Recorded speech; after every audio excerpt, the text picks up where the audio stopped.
여러분, 이제 겨우 5년 된 새 건물인데 임대할 수 있는 칸은 모두 12칸입니다. 그런데 말입니다. 이 12칸 모두 임차인이 꽉 차 있습니다. 그런데 더 중요한 건 임대인 모두 대항력이 없습니다. 그런데 더 말도 안 되게 기가 막히는 것이 감정가에서 무려 49%나 떨어졌다는 겁니다. 절반값도 안 되는 가격으로 이 새 건물을 내 걸로 만들 수 있는 기회라는 겁니다. 그런데 여기 더 중요한 사실은 이 건물의 위치가 노란자위 구역이란 겁니다. 여러분, 이런 기회는 정말 평생에 몇 번 오지 않는 절호의 기회입니다. 이 영상 끝까지 하신다면 투자금 없이 번듯한 5층 건물을 내 걸로 만들고 매달 수백만 원이 내 계좌에 딱딱 입금되는 기회를 찾게 될 겁니다. 자, 이제 이 경매 물건의 문제점과 수익성을 한번 꼼꼼히 살펴보겠습니다. 먼저 이 물건의 기본 정보부터 차분히 살펴보겠습니다. 사건 번호는 2025타경 20597 부산지방법원에서 진행되는 경매 물건이며 매각기일은 2026년 3월 11일 수요일 오전 10시로 예정되어 있습니다. 소재지는 부산광역시 연제구 연산동 366-4번지이고 물건의 종류는 다가구 주택으로 토지와 건물이 함께 매각되는 일괄 매각 물건입니다. 토지 면적은 181.9제곱미터, 약 55평 규모이며 건물 연면적은 458.16제곱미터, 약 138.6평 정도 되는 5층 규모의 건물입니다.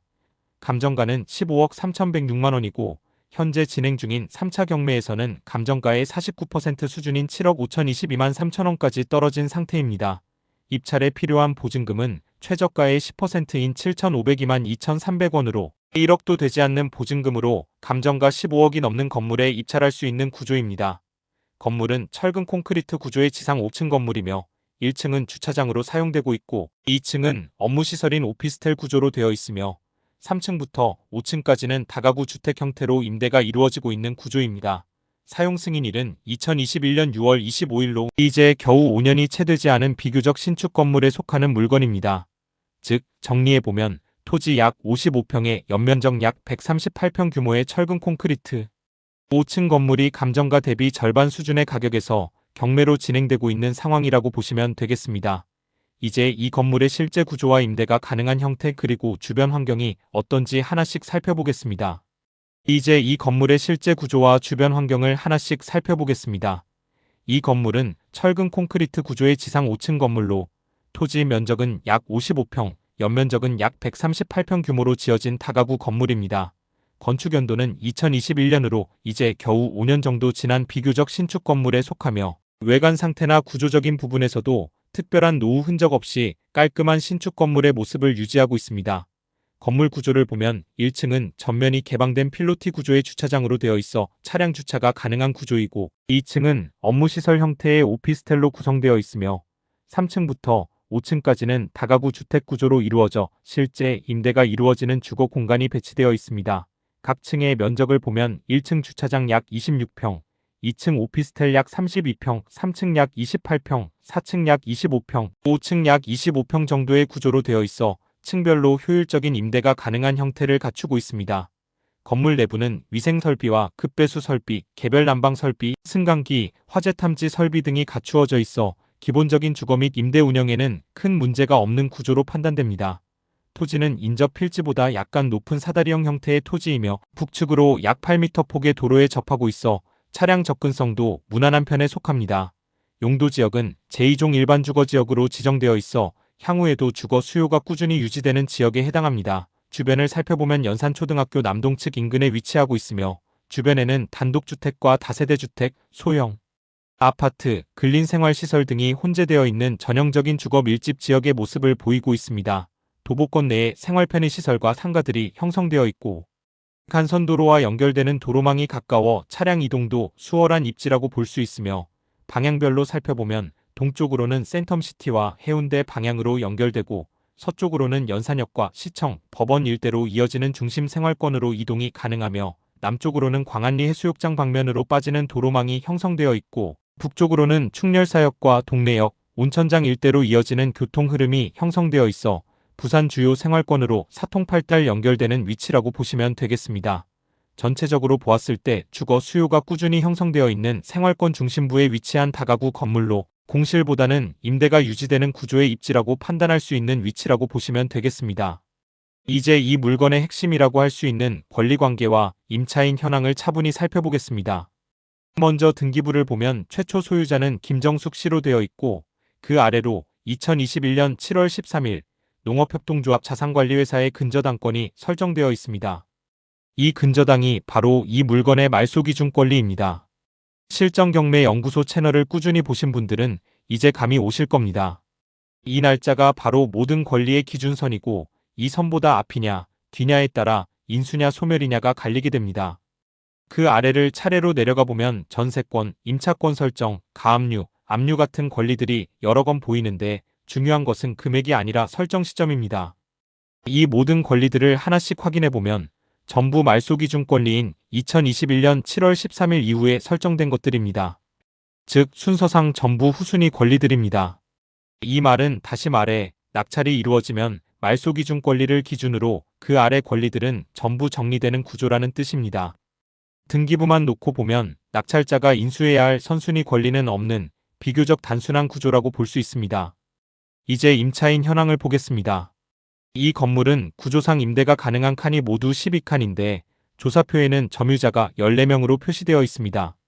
이 부분만 보면 초보자분들은 임차인이 이렇게 많으면 위험한 것 아닌가 하고 겁부터 나실 수 있습니다. 그런데 여기서 중요한 것은 인원수가 아니라 대항력 여부입니다. 임차인 현황표를 보면 대항력 항목이 전부 X로 표시되어 있습니다.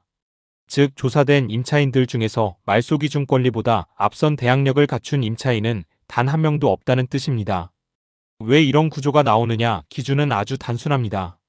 아까 말씀드린 말소기준 권리 2021년 7월 13일 이 날짜보다 뒤에 전입하고 뒤에 권리가 형성된 임차인들은 아무리 점유를 하고 있더라도 선순위 담보권자에게 대항하기 어렵습니다. 그래서 조사표에서도 전부 대항력 없음으로 정리된 것입니다. 결국 구조를 단순하게 정리해보면 말소기준 권리 이후에 형성된 권리들과 대항력 없는 임차인들로 채워진 상태라고 보시면 됩니다. 현장 조사 내용을 보면 일부 호실은 실제 점유가 확인되었고 일부는 연락이 되지 않거나 권리 신고가 없어 임대차 관계가 불분명한 상태로 표시되어 있습니다. 이런 경우는 경매 현장에서 흔히 볼 수 있는 모습입니다.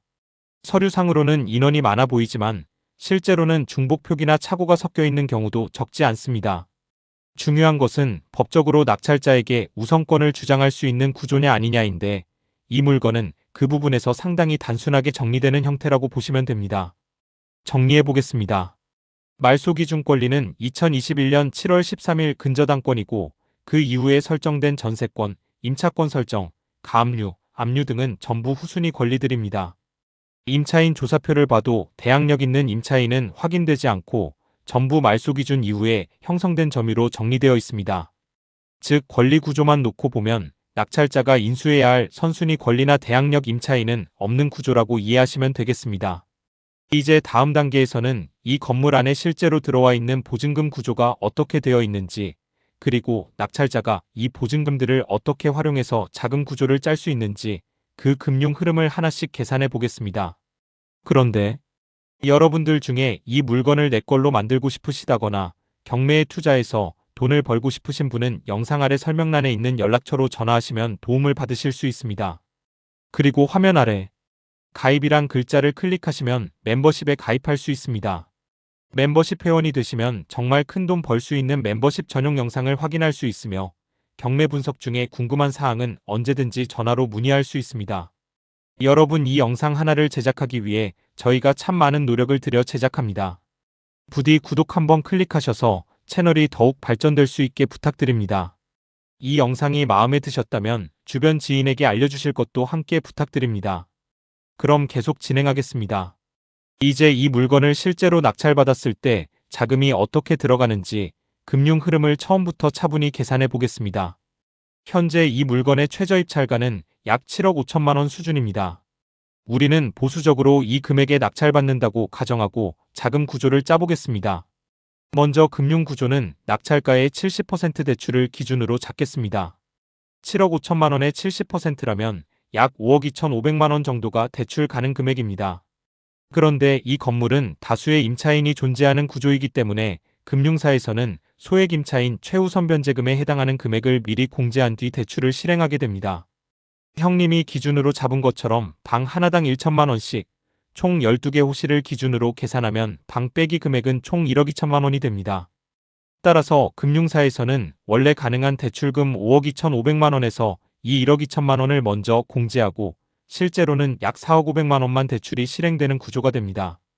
즉 겉으로는 70% 대출이지만 실제로 법원 잔금에 들어가는 대출은 약 4억 원 수준이라고 보시면 됩니다. 이제 낙찰가 기준으로 자기 자본을 계산해 보겠습니다. 낙찰가 7억 5천만 원 중에서 실제 대출로 들어오는 금액이 약 4억 500만 원이라면 나머지 금액은 전부 낙찰자의 자기 돈으로 법원에 납부해야 합니다. 이 금액은 낙찰가의 30%인 약 2억 2,500만 원에 방 빼기 금액 1억 2천만 원이 더해진 구조라고 보시면 됩니다. 결국 낙찰자가 실제로 준비해야 하는 순수 자기 자본은 약 3억 4,500만 원 수준이 됩니다. 이 금액이 바로 법원 잔금으로 들어가는 실질적인 자기 돈이라고 보시면 됩니다. 여기에 취득 과정에서 발생하는 세금과 부대 비용이 추가됩니다. 이번 시나리오는 낙찰자가 기존의 주택을 한 채 보유한 상태에서 이 물건을 추가 취득하는 2주택 상황으로 가정하겠습니다. 또한 다가구 주택 구조이기 때문에 세대별 면적에 따라 농어촌 특별세가 발생할 수 있는 구조이므로 취득세와 지방교육세, 농어촌 특별세까지 포함한 약 3.5% 수준으로 보수적으로 계산해 보겠습니다. 낙찰가 7억 5천만 원의 이 세율을 적용하면 취득세는 약 2,600만 원 정도가 발생합니다.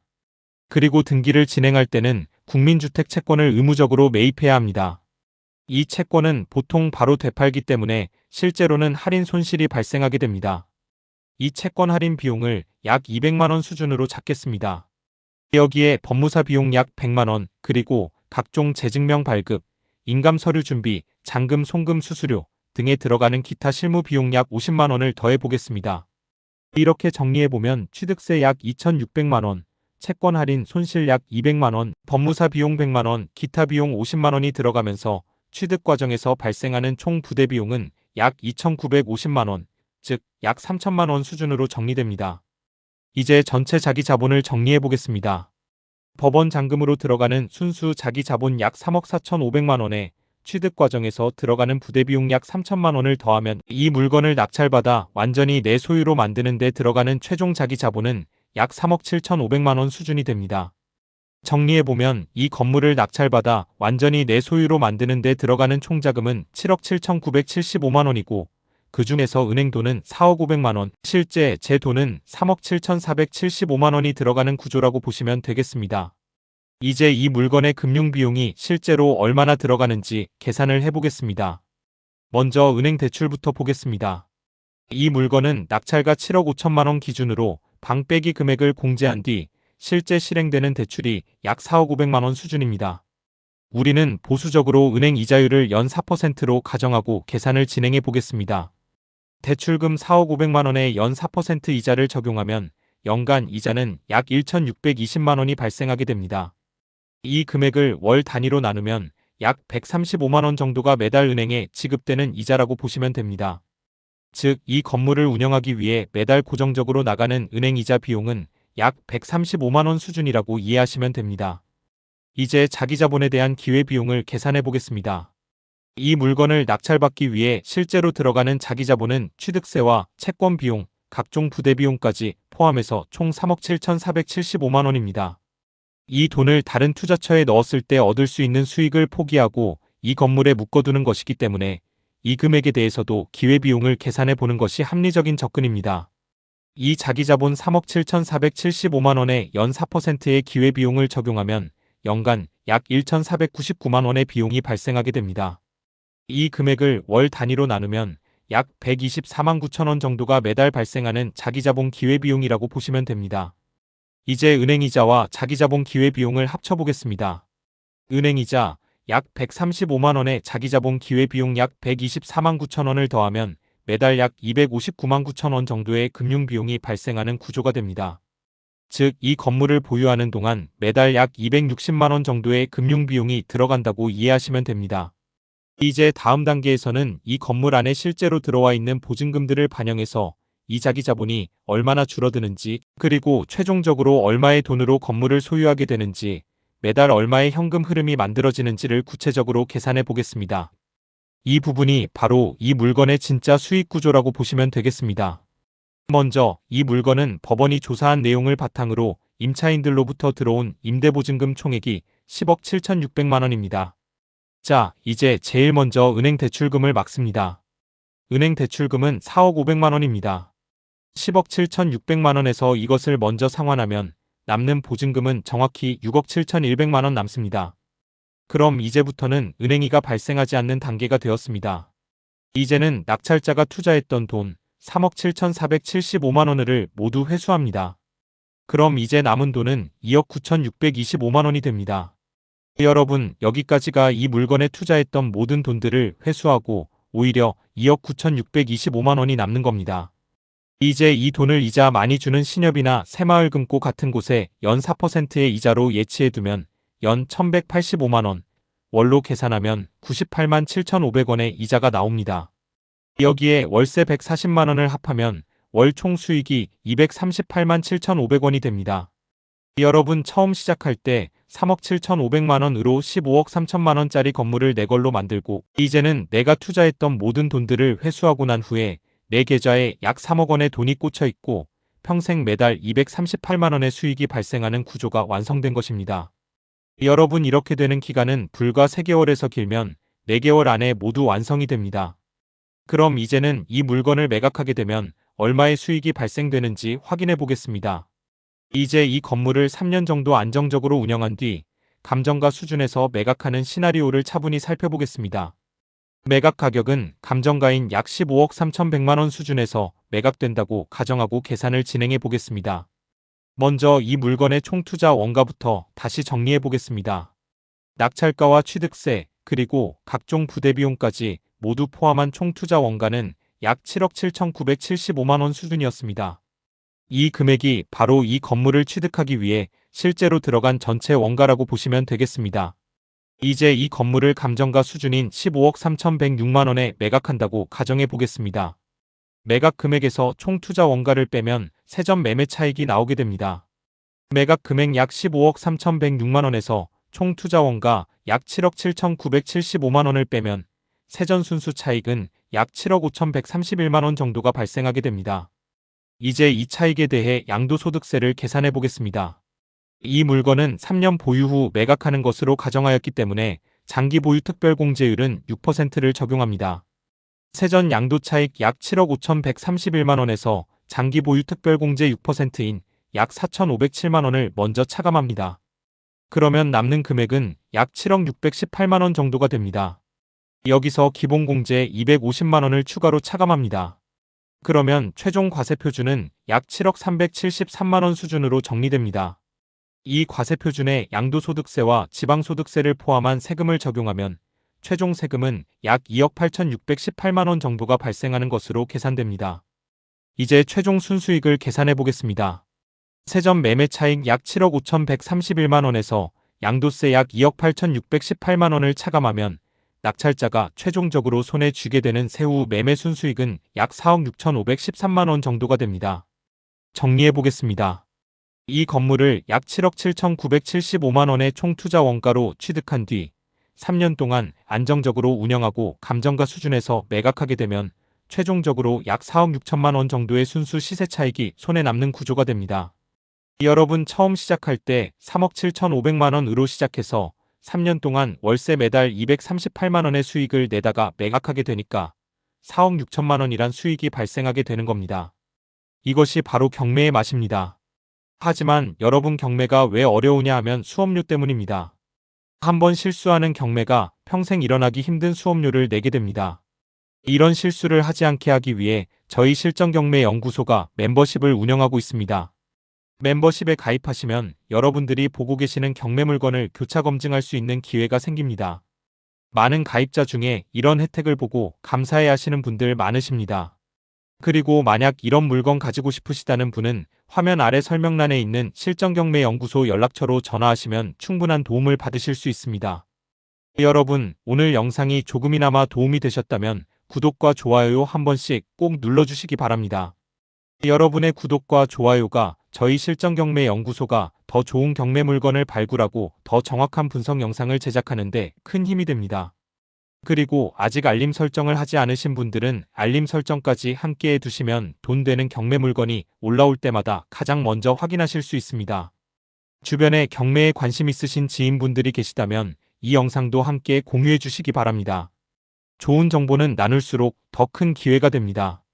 지금까지 실전경매연구소였습니다. 감사합니다.